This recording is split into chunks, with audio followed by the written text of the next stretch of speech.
There we go. How are you, Edinburgh? References can be a minefield.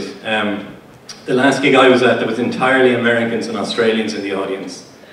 And I made the mistake of doing a joke about a bad stretch of road between Cork and Milltown Malbay. The audience chose to observe an impromptu minute silence after that. My own feeling on the gig was that I was pretty good, but the audience would want to take a hard look at themselves. I was educated at the School of Hard Knocks, the University of Life, and Trinity. And I want to talk about religion. Now, there's a tradition in my family of going to confession on Christmas Eve. Now, I know Edinburgh is very liberal sodomite territory, but where I'm from, just bear with me here, come on. Where I'm from, people are much more conservative than that. I mean, you know, it's incredible. And confession, it was always your toughest imagination job of the year. I used to form a committee in July to kind of brainstorm appropriate sins. We used to meet every fortnight and try and work out what we were going to say and all the rest. But I made my first confession when I was 7. Now, most 7-year-olds fell back on, oh, I hit my sister, I swore. But I decided to confess to embezzlement and insider trading. I moved funds at the end of the financial year, and the priest immediately reported me to the financial authorities, which was a shock.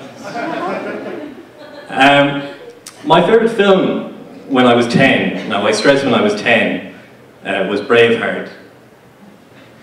Now Braveheart gets an awful rap off historians for being a complete fantasy. But a lot of what's in Braveheart is true. Like, there is a country called Scotland. And there was a man named William Wallace, and he had a courageous ventricle, and he was hung, drawn and quartered. But when he was being executed, he did not shout out freedom.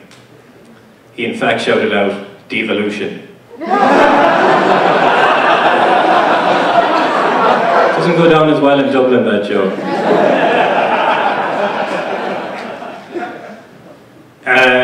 In Dublin, I mean, Dublin, cultural life in Dublin is fantastic. I mean, I like going to pantos. The Christmas panto in Dublin is an absolute institution. They did a Harold Pinter play last year, which was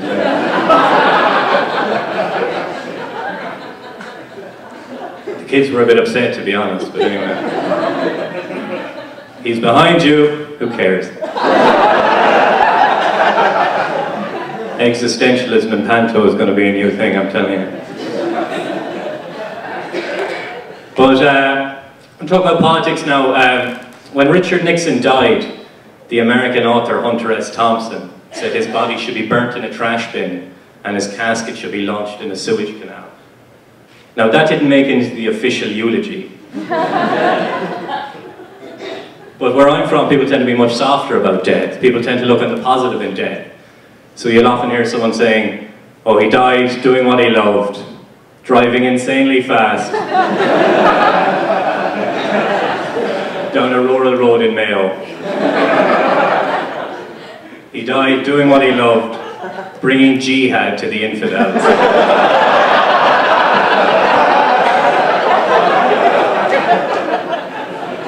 He died doing what he loved, gratuitously provoking the London Metropolitan Police.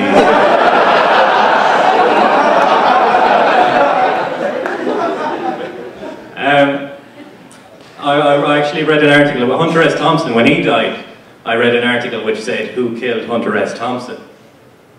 Now, the repeated use of the word suicide in press reports surrounding his death led me to believe this was an open and shut case. But it's not true, apparently. I mean, thank you. It's not true. I read an article, I read the article on the internet, and it turns out Courtney Love killed him.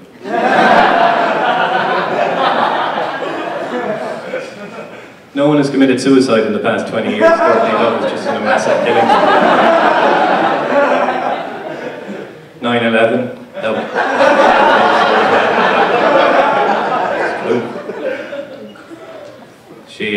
Anyone who looks at the bill, she may or may not have worked in conjunction with the American government. I mean, I can't be sure.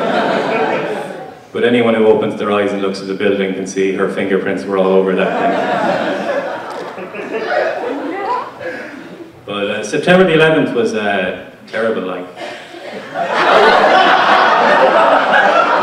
It's not funny either. What happened wasn't funny. One of the worst atrocities in history. It was also the scene of the greatest danger wank of all time.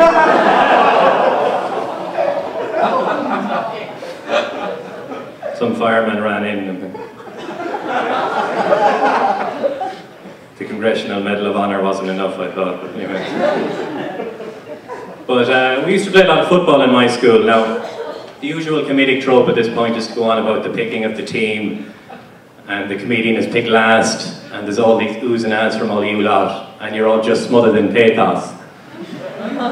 But that's not the case with me, because I was fucking brilliant. No, there was a lad in our class, his name was Ian Toomey, and he stayed back a year, which meant he was slightly isolated from the rest of the class. And it was also clear, even to 8-year-olds, that he came from a very kind of roughish background. So taking into account Ian's rather awkward position within the class, we decided to play a match called All Against Ian. Which involved the 10 or 11 other lads who played football in the class lining out against Ian. We had an enviable record in that fixture.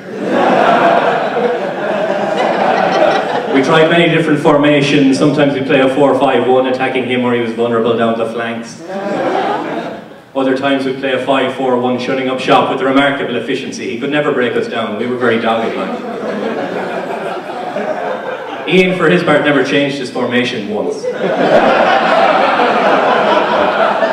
Even when he fell behind, you know, he never rejigged things. He never mixed it up.